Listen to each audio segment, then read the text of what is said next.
membuat lensa atau rencana kegiatan apa saja yang persiapan untuk 1 tahun ke depan? Oke, nah mungkin di kepengurusan saya sendiri itu mau ada teknisnya, itu mau ada yang ditambahkan mungkin sedikit. Nah, berbicara tentang open recruitment kan biasanya wawancara nih, anggotanya tuh lebih mau diarahkan ke bidang mana? Soalnya ada beberapa bidang kan di himpunan mahasiswa. Yang pertama itu ada bidang internal, eksternal, dan juga medpro. Nah, mungkin nanti open recruitment-nya itu akan lebih spesifik lagi, lebih ke mengenalkan kehimaannya bagaimana, lalu akan ada materi kepemimpinan dan juga keorganisasian.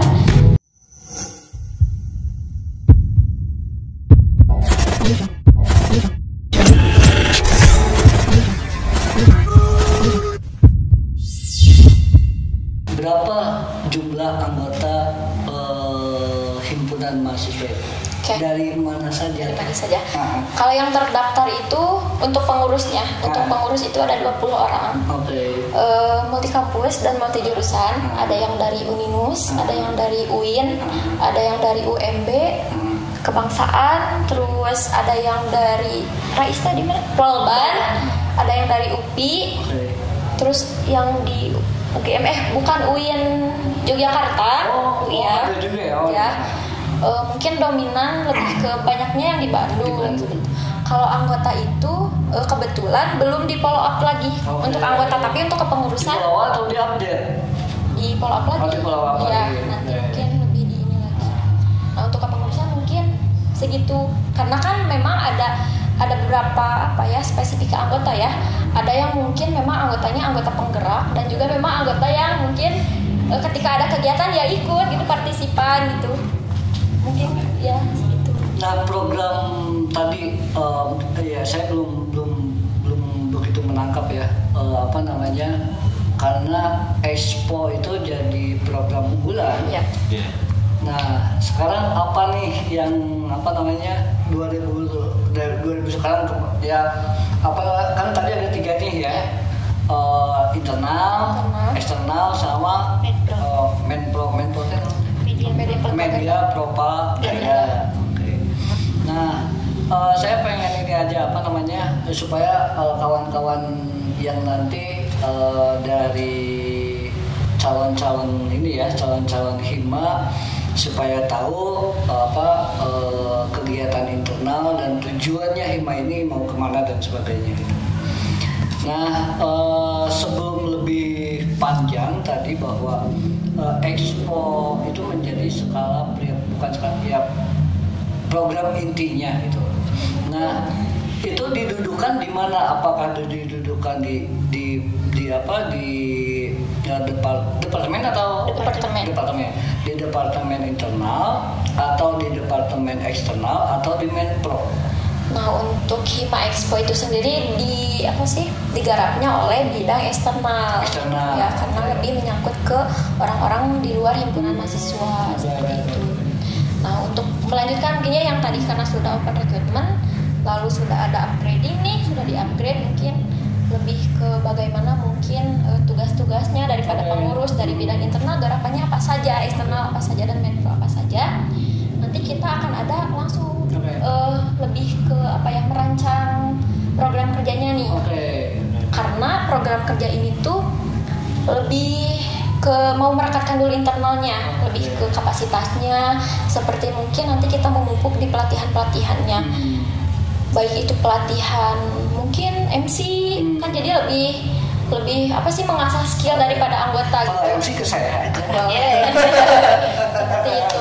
Terus nanti kan ini dominan perempuan nih. Nanti kita bikin kajian tentang keperempuanan, karena kan mungkin berbicara tentang perempuan itu bukan hanya sekedar perempuan yang harus tahu, tapi kan juga laki-laki juga harus tahu, apalagi kita berada hidup. Perempuan itu nggak di dapur saja, bro. Iya gitu. Kita kan hidup di zaman atau di era kesetaraan gender nih. Kita harus lebih tahu, apalagi seorang mahasiswa gitu. Itu mungkin. Lalu ini sangat luar biasa. Ini gimana Kang Bisma sampai pendidikannya seperti apa ini kayak luar luar biasa, top banget. Terus lalu gimana? Lalu nanti melanjutkan lagi nih ke program selanjutnya di eksternalnya, nanti mau melanjutkan dari yang Kang Bisma, ada Hima Gustu School, Hima Expo. Lalu mungkin sedikit dibumbui dengan turun ke masyarakat, karena kan kalau misalkan di Hima Gustu School atau Hima Expo tuh lebih ke siswa-siswanya. Nah, udah nih pendidikannya, pengabdiannya itu bisa berupa bikin pelatihan. Ya, bikin pelatihan, misalkan kita lihat dulu nih kebutuhan di masyarakat Pangalengan tuh apa. Nah, biasanya orang Pangalengan itu ketika lulus SMA nih, kalau misalkan yang tidak, mungkin yang kurang tertarik atau mungkin yang tidak memungkinkan untuk melanjutkan ke jenjang universitas, itu langsung mau kerja ke daerah kota atau ke daerah ya misalkan Banjaran atau hijrah jadi langsung hijrah dari wilayah kabupaten ke kota gitu ya. Ya, kita bisa memupuknya dengan pelatihan seperti menjahit. Karena seperti yang saya ketahui bahwa memang pabrik-pabrik ini atau PT-PT lebih menekankan ke pengalaman. Sedangkan mereka untuk bekerja itu kan membutuhkan uang, tapi skill tidak punya. Otomatis kita harus memfasilitasi seperti itu. Nah, lalu untuk mungkin perempuannya nanti bikin kayak pelatihan make up, karena mungkin saya, mungkin lebih ke personal ya. Saya sendiri di Uninus ngambil jurusan pendidikan masyarakat, dan ini tuh lebih mendalami ke pendidikan non formal. Dan himpunan saya itu sempat ada mengadakan pelatihan make up dan juga atau disebut dengan beauty class seperti itu. Kan beauty class mungkin kurun waktunya tidak harus seperti menjahit, kan menjahit mah lama sampai mahir, mungkin ada yang dasar, ada yang sampai mahir. Kalau beauty class itu dalam beberapa pertemuan itu bisa langsung. Misalkan dalam 1 bulan, seminggu sekali itu bisa. Dan itu sangat, skill itu sangat harus dimiliki gitu. Baik itu perempuan maupun laki-laki, apalagi di era sekarang gitu. Oh, berarti Himpunan Mahasiswa Pangalengan untuk periode 2023 itu ada program ataupun kegiatan yang akan dilakukan seperti tadi ya, lebih ke empowerment ya, atau pemberdayaan. Ya, pemberdayaan. Pemberdayaan perempuan atau pemberdayaan masyarakat? Masyarakat, berarti bukan hanya perempuan saja kan? Oke, contohnya tadi ya apa? Ya, itu mungkin contoh-contohnya, tapi nanti kan kita dirundingkan lagi mungkin di rakor atau di rapat koordinasi. Bagaimana nih pelatihan apa nih yang lebih cocok? Bisa jadi mungkin itu yang menurut saya cocok, tapi anggota merasa bahwa ini nih yang lebih cocok. Mungkin nanti kita akan berkoordinasi lagi supaya musyawarah mufakat gitu. Hima melakukan dulu swotting ya gitu ya. Mana nih yang menjadi ini kan gitu ya. Ya. Jadi tahu dulu peluangnya apa, kelebihan, kekurangan, ancaman. Kalau strukturnya seperti apa? Hima Pangalengan ini struktur ketua lagi kan?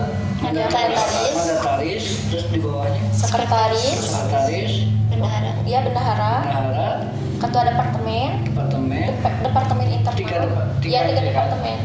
Dan anggota-anggota. Kalau ketuanya siapa? Teca ketuanya. Kalau sekretarisnya kemarin untuk hasil dari rapat anggota itu ada Teh Ayu dari UIN. Ya, jurusan. Sekretarisnya apa? Siapa? Sekretarisnya Teh Ayu ya. Bendaharanya Teh Syara. Yang tiga departemen ini bentuknya kepala atau ketua atau koordinator? Apa sih disebutnya teh? Ketua departemen. Ya. Oke. Bisa salah kan, bisa direktur departemen. Ini udah mengatur ke logistik. Iya. Ini yang menarik. Hidup itu udah ceritanya nih. Iya. Ceritanya. Hidup itu ada benar. Nah, Hima atau Himpunan Mahasiswa Pangalengan ini kan ada sebuah konsekuensi ketika melakukan sebuah program. Apakah relawan itu manusia? Ini gimana nih untuk secara skema budgeting di himpunan? Bolehlah sedikit, nggak lebih detail juga nggak apa-apa. Takutnya gini, orang Pangalengan, ini ada kegiatan Hima Pangalengan dan sebagainya kayak tadi sampai mungkin nanti ada apa bukan ditagih ya menjadi sebuah kegiatan yang sangat viral, pasti kan ada pertanyaan. Ya. Ibu udah mahasiswa duitnya di mana? Nah, ini akan untuk menjaga itu ya. Itu gimana nih? Boleh kan sedikit aja. Boleh sedikit tapi sama Abisma dulu ya. Oke, Abisma dulu karena memang nantinya bakal korelasi gitu ya, berkorelasi. Berangkat dari sejarah ya. Ada kita mah sebagai apa namanya untuk melanjutkan kemahasiswaan kan, tapi mudah-mudahan itu tidak terjadi. Jadi mudah-mudahan bahwa kita punya orientasi pemikiran yang baru kan gitu ya.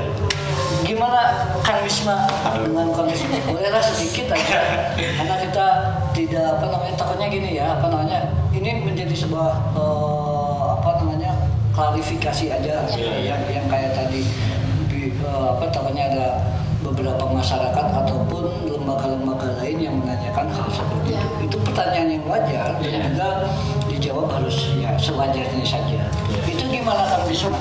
Ya kalau misalnya dari tahun ke tahun ya Om ya, dari pertama kali pembentukan dan sebagainya itu sebenarnya ya balik lagi sih Om, hidup adalah udunan.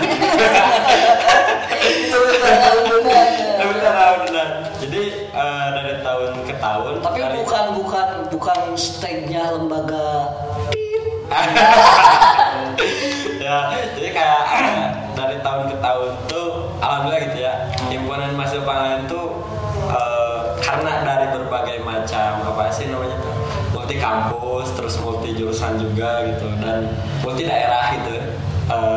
Alhamdulillah kita kayak ada relasi-relasi gitu. Kayak kita memanfaatkannya kayak relasi-relasi gitu. Jadi ada yang dikeluarkan dengan uang, ada yang enggak gitu. Kayak contohnya kayak tempat peminjaman aula dan sebagainya. Kalau orang lain mungkin bayar. Oh, saya mahasiswa tahu. Karena mungkin acara-acara Hima Pangalengan untuk masyarakat dan bersifat non-profit gitu. Jadi mungkin mereka juga membantu lah gitu. Karena mungkin bisa juga untuk pemasaran mereka juga gitu dan sebagainya. Nah rata-rata kayak gitu. Terus kalau misalnya masih kurang-kurang, kita biasanya bikin proposal, tapi proposalnya untuk beberapa perusahaan aja. Nah sisanya ya kita udunan. Nah, tapi saya kemarin tuh udah ngobrol-ngobrol juga gitu sama beberapa ALB karena ya dari kepengurusan pertama gitu ya sampai sekarang kan begitu banyak nih. Udah begitu banyak alumni lah gitu yang udah kerja di luar, yang punya bisnis sendiri gitu. Ada sumber lain nih. Ada baca lah banyak. Oh ini ada sumber, ada resource nih kan. Pengurusan 2023 full senyum. Mudah-mudahan gitu kan. Kita tuh kayak mau bantu untuk membuatkan badan usaha milik Hima sendiri. Karena di ADRT sendiri saat pembentukan kan di sana ditulisnya harus independen gitu. Nah, sedangkan kalau misalnya independen ya harus berdiri sendiri. Tapi di sisi lain kita tetap pakai proposal. Itu agak kurang apa ya? Masih bertentangan lah gitu.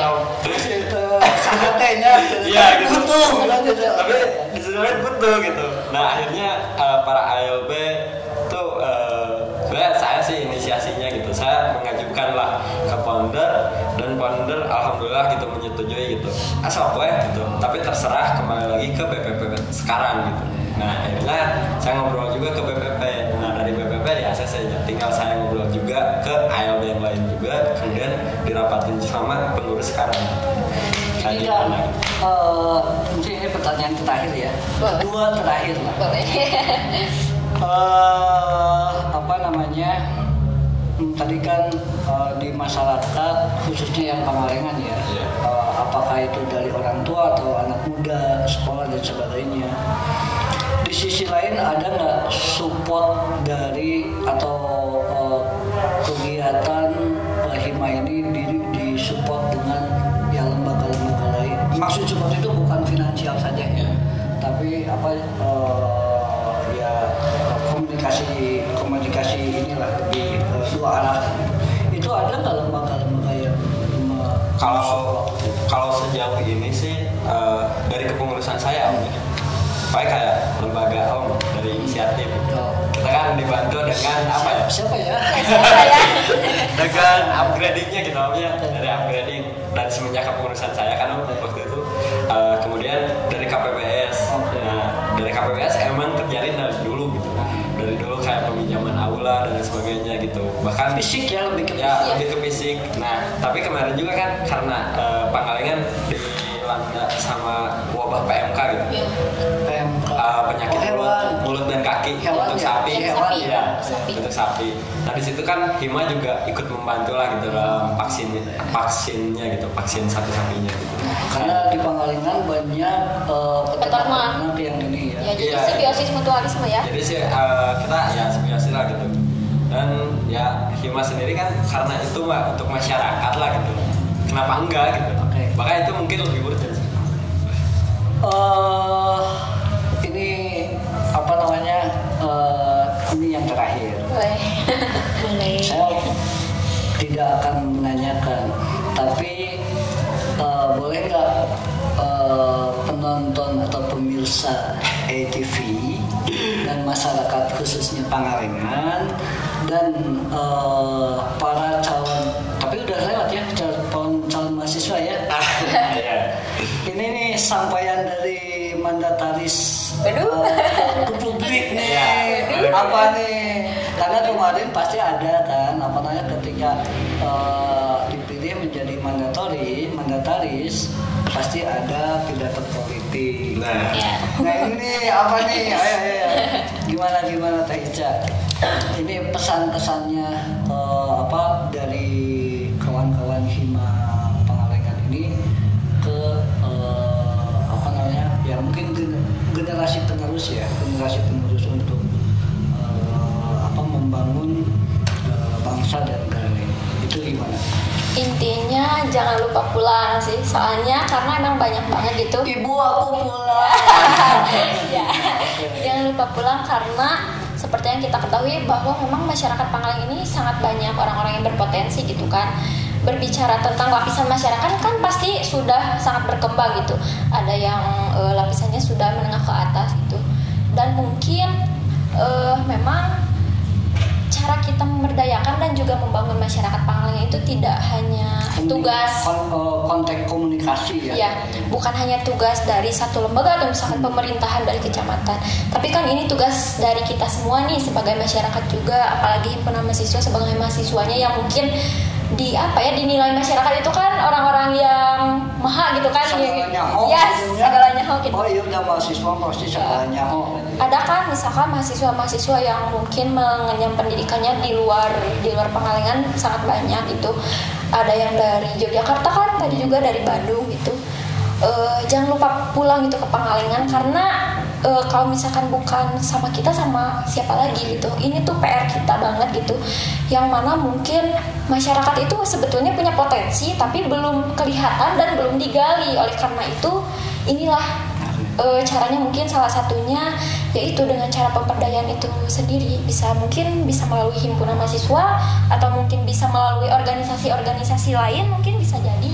Tapi ya intinya itu, jangan lupa pulang karena kan sejauh mana kita berjalan gitu, sejauh mana kita mencari pengalaman dan juga ilmu, jangan lupa mengamalkan ilmu tersebut di daerah kelahiran kita sendiri. Back to home. Jangan lupa pulang pokoknya. Ya. Oke, terima kasih Kang Bisma, Teh Gina, Teh Ica. Selamat menjalankan mandat-mandat dari kawan-kawan anggota yang lain. Mudah-mudahan Hima ini semakin berkembang, semakin, yang penting adalah manfaat yang dirasakan oleh masyarakat itu ada gitu. Oke, begitu kawan-kawan, khususnya